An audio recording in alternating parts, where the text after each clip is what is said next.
इस कहानी की शुरुआत में हमें डस्टी कोपोपर नाम के एक प्लेन को दिखाया जाता है जो प्रोवास जंक्शन में और एक रेसर बनना चाहता है। इसलिए वो दिन रात रेसिंग के सपने देखता है, लेकिन असल में एक दवाई छिड़को होता है जो लेड बॉटम के साथ खेतों में प्राकृतिक खाद विटामिन डी का स्प्रे करता है। लेकिन डस्टी को यह काम बिल्कुल भी अच्छा नहीं लगता, इसलिए वो wing around the global valley में हिस्सा लेना चाहता है, जिसके लिए वो काम खत्म होने के बाद अपने दोस्त चक के साथ रेसिंग की प्रैक्टिस किया करता है। चक एक ऑयल ट्रक होता है जो डस्टी को रेसिंग बुक की मदद से ट्रेन करता है। डस्टी आज टर्न लेने की प्रैक्टिस कर रहा होता है, लेकिन तभी उसका एलसील खराब हो जाता है, इसीलिए अपनी दोस्त डोटी के पास उसे ठीक कराने आता है। डोटी एक बहुत ही अच्छी मैकेनिक होती है, इसलिए डस्टी पर गुस्सा करती है कि मैंने तुम्हें रेस करने के लिए मना किया था और तुम्हारा काम सिर्फ दवाई छिड़कना है, और अगर तुमने रेस की तो तुम्हारे इंजन पर ज्यादा जोर पड़ेगा जिससे तुम क्रैश भी हो सकते हो। लेकिन डस्टी उसकी बात नहीं सुनता। रात को डस्टी चक के साथ रेसिंग शो देख रहा होता है, तभी चक उसे बताता है कि मैं जिस किताब से तुम्हें ट्रेन करता हूँ उसमें रेसिंग के बारे में सब कुछ नहीं लिखा, इसलिए मैं रनवे के छोर पर रहने वाले फौजी विमान स्कीपर से ट्रेनिंग लेनी चाहिए। तो डस्टी कहते हुए मना कर देता है कि वो तो खुद कई सालों से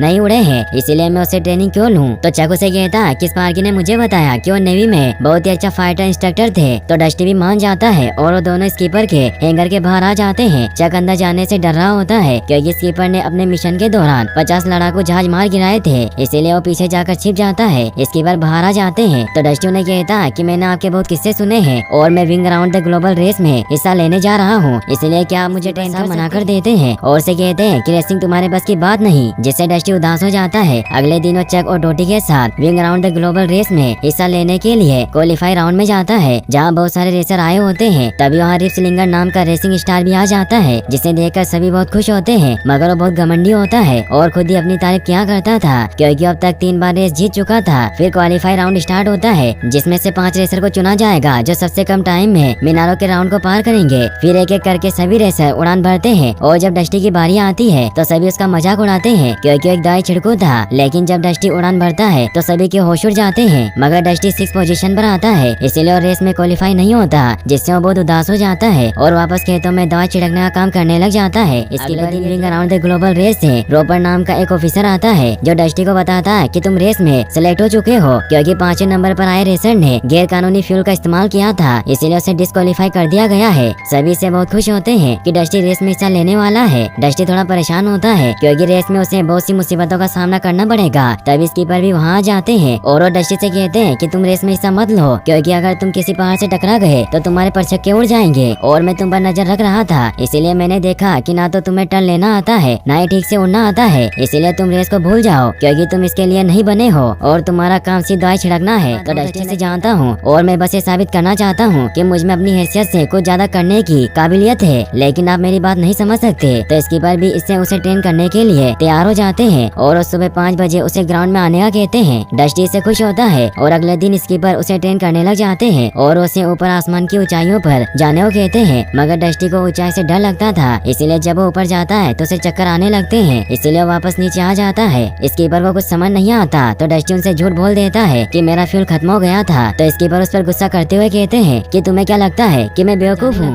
तो डस्टी उन्हें सच बताता है कि मुझे ऊंचाई से डर लगता है। तो सभी से हैरान होते हैं, जिस पर डस्टी कहता है कि मैं सिर्फ खेतों में दवाई छिड़कता हूँ, इसलिए मैं कभी 1000 फीट से ज्यादा ऊंचाई पर नहीं उड़ा। तो स्कीपर उसे कहते हैं कि हम तुम्हारे डर का बाद में कुछ करेंगे, लेकिन पहले हमें तुम्हारी स्पीड बढ़ानी होगी, और उसके लिए एक ट्रैक तैयार करते हैं जिसमें डस्टी को आसमान में उड़ने वाले एक बड़े शिप की परछाई को हराना था। लेकिन डस्टी की स्पीड काफी कम होती है, इसीलिए वो काफी कोशिश करने के बाद भी उसे नहीं हरा पा रहा था, इसीलिए डोटी उसका टोक बढ़ाती है। डस्टी दिन रात प्रैक्टिस करता है, जिससे अब उसकी स्पीड बहुत ज्यादा हो जाती है और वो टर्न लेना भी सीख गया था, इसीलिए वो आसमान में उड़ते प्लेन की परछाई को हरा देता है क्योंकि अब डस्टी की स्पीड 317 माइल पर आवर की हो गई थी। स्कीपर डस्टी पर अपने स्कॉटन जोली रेंचेस का लोगो लगाते हैं, जिससे डस्टी खुश होता है। फिर डस्टी न्यूयॉर्क जाने के लिए निकल जाता है क्योंकि वहीं big around the global valley की फर्स्ट रेस स्टार्ट होने वाली थी। डस्टी पहली बार शहर में आया होता है, इसीलिए जब वो रनवे पर लैंड करता है तो एक बड़े से प्लेन के नीचे आने वाला होता है, लेकिन वो किसी तरह खुद को बचा लेता है। फिर वो रेस के तंबू का रास्ता पहुँचते हुए वहाँ पहुँच जाता है, जहाँ डस्टी बुलडॉग से मिलता है जो इंग्लैंड के फेमस रेसर थे। और डस्टा है तो बुलडॉग उसे कहता है कि तुम बहुत सीधे साधे हो, लेकिन ये बात हमेशा याद रखना कि कंपटीशन में कोई भी किसी का नहीं होता। तो डस्टी आगे बढ़ता है, जहाँ वो इंडिया की रेसर ईशानी से मिलता है, मगर रिप स्लिंगर डस्टी का छिड़को कहते हुए मजाक उड़ाता है और उसे कहता है कि मैं तुम्हें रेस में हरा दूंगा और तुम्हारे पुर्जे भी नहीं मिलेंगे। तभी वहाँ चुपाकाब्रा नाम का प्लेन अपनी शानदार एंट्री लेता है, जो मेक्सिको का इंडो चैंपियन था। जब wing around the global race का फर्स्ट पड़ाव स्टार्ट होने वाला था, इसीलिए सभी रेसर ग्राउंड में आ जाते हैं, जहाँ चुपाकाब्रा को पहली नजर में रशेल नाम के प्लेन से प्यार हो जाता है। फिर फर्स्ट रेस स्टार्ट होती है और सभी रेसर यूएसए से आइसलैंड की तरफ उड़ान भरते हैं और जो इस पहले पड़ाव में फर्स्ट आएगा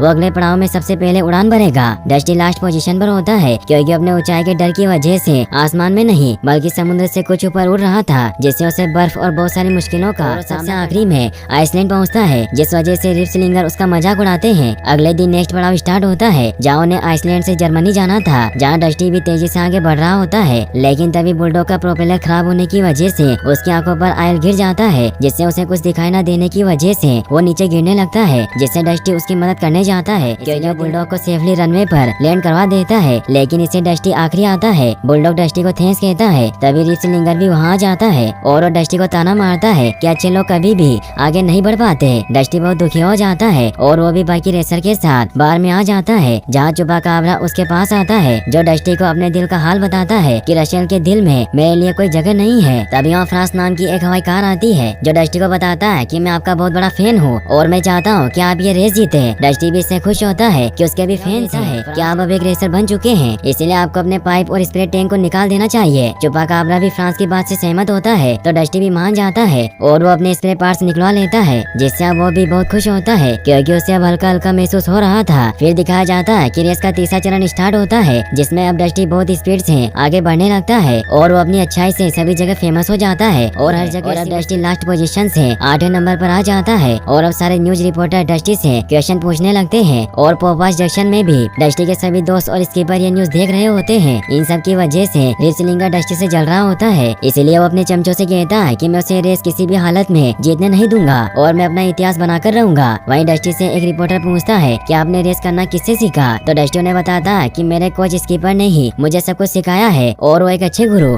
और मेरे सच्चे दोस्त हैं जिन्होंने दुनिया भर में उड़ान भरी है। डस्टी की बातों से स्कीपर में भी जोश आ जाता है और उड़ने के लिए से खुश होता है, लेकिन स्कीपर उड़ने की हिम्मत नहीं जुटा पाते और वापस अपना इंजन बंद कर लेते हैं। चक डस्टी के सभी तरह के टॉयज बेचने लग जाता है और डस्टी के फेमस होने की वजह से उसके बहुत सारे टॉयज बिक रहे थे, जिससे उसकी बहुत सेल्स होती है। डस्टी रेडियो से अपने दोस्तों से बात करता है और उन्हें बताता है कि मैंने अपना स्पेयर निकाल दिया है, जिससे वो खुश होते हैं। डस्टी चुपाकाब्रा से बातें कर रहा होता है, तभी शाइनी डस्टी के पास आती है जो उसे ताजमहल दिखाने के लिए अपने साथ ले जाती है क्योंकि वो अभी इंडिया में थे, जहाँ वो दोनों साथ में बहुत अच्छा टाइम स्पेंड करते हैं। डस्टी ताजमहल की खूबसूरती देखकर बहुत खुश होता है। ईशानी डस्टी को बताती है कि हमें कल अगले पड़ाव में हिमालय के ऊपर उड़ना है और क्या कल भी तुम नीचे से उड़ोगे, तो डस्टी उसे कहता है कि मैं भी नीचे से उड़ने की सोच रहा था, लेकिन इसमें बहुत खतरा है। तो ईशानी उसे बताती है कि पहाड़ों में नीचे तुम उन्हें फॉलो कर सकते हो। तो डस्टी को भी आइडिया अच्छा लगता है और वो ईशानी को थैंक्स कहता है। अगले दिन नेक्स्ट पड़ाव स्टार्ट हो जाता है, जहाँ सभी रेसर को इंडिया से नेपाल जाना था। वैसे तो ये रास्ता बहुत छोटा था, लेकिन इसमें उन्हें ऊंचे ऊंचे पहाड़ों को पार करना था। डस्टी ईशानी के आइडिया से पहाड़ों के ऊपर न उड़कर ट्रेक्स के साथ नीचे से उड़ने लगता है, लेकिन नीचे ट्रेक्स पर सुरंग होती है, जिससे वो बुरी तरीके से नीचे फंस जाता है क्योंकि वो तेज हवाओं को पार करके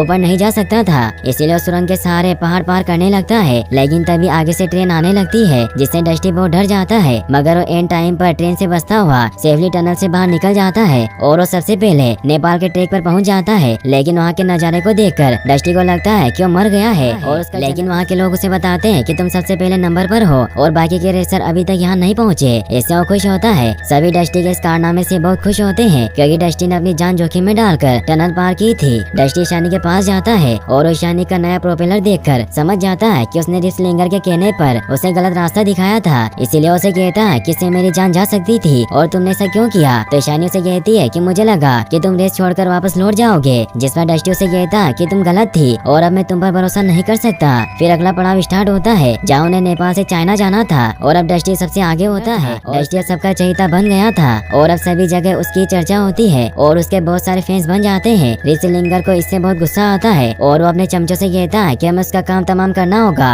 वहीं डस्टी अपने दोस्तों से बात करता है। चक और डोटी उसे बताते हैं कि हम सभी तुमसे मिलने मेक्सिको आ रहे हैं क्योंकि हमने तुम्हारे सारे टॉयज भेज दिए हैं, जिससे हमें बहुत प्रॉफिट हुआ है। डस्टी स्कीपर को बताता है कि कल मुझे पैसिफिक महासागर पार करना है, जिसकी दूरी बहुत ज्यादा है, इसलिए क्या आप मुझे कोई सलाह देना चाहेंगे। तो स्कीपर उसे बताते हैं कि तुम्हें बहुत चौकन्ना रहना होगा क्योंकि तुम्हें समुद्र के ऊपर तेज हवाओं और बारिश का सामना करना होगा। साथ ही और डस्टी को यह भी कहते हैं कि मुझे तुम पर गर्व है। डस्टी से खुश होता है। फिर दिखाया जाता है कि रात को चुपाकाब्रा रशेल का गाना गा रहा होता है। ये देखकर डस्टी म्यूजिक सिस्टम को बंद कर देता है और चुपाकाब्रा को रोमांटिक तरीके से इम्प्रेस करने का तरीका बताता है, जिससे जब चुपाकाब्रा धीरे धीरे और प्यार से रोमांटिक गाना गाता है तो इससे रशेल खुश हो जाती है और वो गाना उसे बहुत पसंद आता है। इससे चुपाकाब्रा बहुत खुश होता है और वो डस्टी को थैंक्स कहता है। अगले दिन छठा पड़ाव स्टार्ट होता है जिसमें सभी रेसर को चाइना से मेक्सिको जाना था और इसके बीच की दूरी 12,000 किलोमीटर थी। इसीलिए सभी रेसर को अपने सैटेलाइट एंटीना की मदद से उड़ान भरनी थी। लेकिन रिसलिंगर के चमचे डस्टी का काम खत्म करने के लिए उसके एंटीना को तोड़ देते हैं जिससे डस्टी पैसिफिक सागर में खो जाता है क्योंकि सभी प्लेन आसमान में ऊपर उड़ रहे थे और अब उसका पेट्रोल भी खत्म होने लगता है। लेकिन तभी नेवी के 2 ऑफिसर वहाँ आ जाते हैं जो डस्टी की मदद करने के लिए उसे अपने साथ फ्लाइसिन और जहाज पर ले जाकर जाता है जिससे सभी खुश होते हैं और फिर डस्टी को रिपेयर और फ्यूल भरने के लिए अंदर लेकर जाया जाता है जहाँ डस्टी को जोली रेंचेस का वॉल ऑफ फेम भी दिखाई देता है। लेकिन वो देखता है कि स्कीपर के नाम का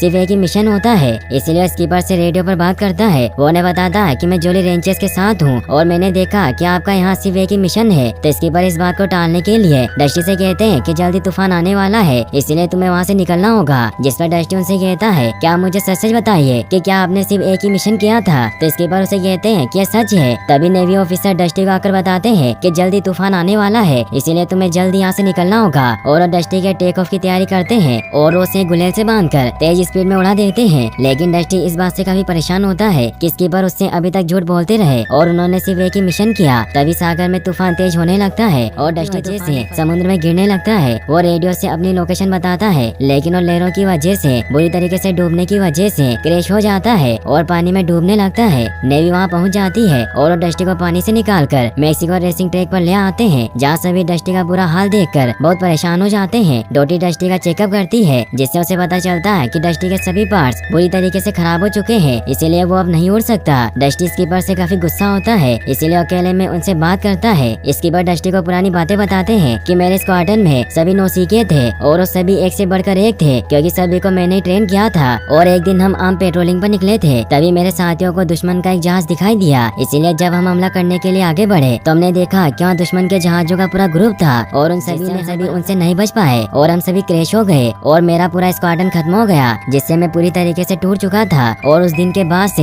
मैंने कभी उड़ान नहीं भरी। और फिर स्कीपर उसे झूठ बोलने के लिए माफी मांगते हैं। डस्टी काफी परेशान होता है। डोटी उसके पास आती है और वो डस्टी को समझाती है कि मैं जानती हूँ कि स्कीपर ने गलत किया लेकिन वो तुम्हारे बारे में सही थे कि तुम एक दवाई छिड़कू नहीं बल्कि एक रेसर हो और अब ये बात पूरी दुनिया मानती है। तो डस्टी उसे कहता है कि अब मैं रेस नहीं कर सकता। लेकिन तभी चुपाकाब्रा और डस्टी के सभी फैंस उसके लिए उसकी जरूरत के सभी पार्ट्स ले आते हैं और ईशानी को भी अपनी गले डस्टी को अपना प्रोपेलर देती है जिससे डस्टी खुश होता है। और अब उनके पास सभी पार्ट्स मौजूद थे और अब डोटी पूरी रात मेहनत करके डस्टी को पूरी तरीके से ठीक कर देती है। डस्टी अब पूरी तरीके से अपग्रेड हो चुका था और अब रेस का आखिरी पड़ाव स्टार्ट होने वाला था जिसमें सभी रेसर को मेक्सिको से वापस न्यूयॉर्क जाना था। चक और डोटी डस्टी का हौसला बढ़ाते हैं और सभी वहाँ से निकलने लगते हैं लेकिन इसके पर वही रुकने का फैसला करते हैं। डस्टी रिसलिंगर से कहता है कि तुम मुझसे हारने से डरते हो और तुमने अपनी सारी हदें पार कर दी है इसलिए तुम हारने के लिए तैयार हो जाओ। रिसलिंगर को इससे बहुत गुस्सा आता है इसलिए वो अपने चमचों से कहता है कि गांव से आया कोई भी एरा गिरा हमें नहीं हरा सकता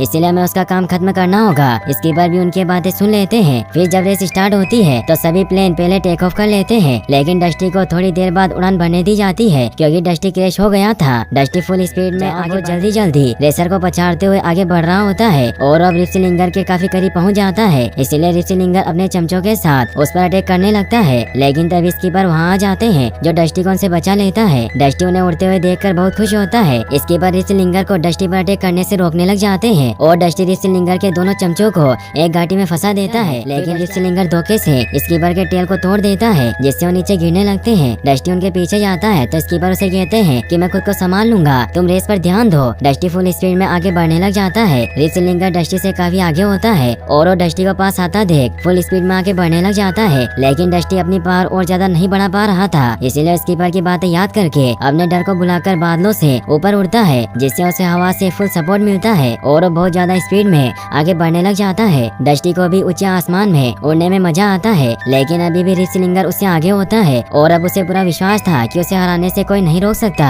इसीलिए वो जब फोटो खिंचाने के लिए राइट मुड़ता है तो डस्टी मौका देकर और वो रेस जीत जाता है। सभी से बहुत खुश होते हैं क्योंकि डस्टी ने एक नया इतिहास रचा था और रिसलिंगर टॉयलेट से टकराते हुए दूर गिर जाता है। डस्टी के सभी दोस्त उसे बधाई देते हैं। डस्टी चक को थैंक्स कहता है क्योंकि उसने उसे बताया था कि रिसलिंगर हमेशा फोटो खिंचाने के लिए झुकता है। फ्रांस भी वहाँ पर आ जाता है और वो डस्टी को बताता है कि तुम उन सभी के लिए एक मिसाल हो जो अपनी काबिलियत से ज्यादा कुछ करना चाहते हैं। तभी स्कीपर भी वहाँ पर आ जाते हैं। रोपर ऋषि का मजाक उड़ाते हैं, जिससे सभी खुश होते हैं। फिर हमें दिखाया जाता है कि डस्टी और स्कीपर अब वापस से जॉली रेंजर्स का हिस्सा बन जाते हैं और यहीं पर इस मूवी की एंडिंग हो जाती है। और अगर आपको ये वीडियो अच्छी लगी हो तो इस वीडियो का 10 के लाइक एम जरूर पूरा कर दें और इस वीडियो को लाइक और चैनल को सब्सक्राइब करने के लिए आपका तहे दिल से शुक्रिया। Thanks for watching.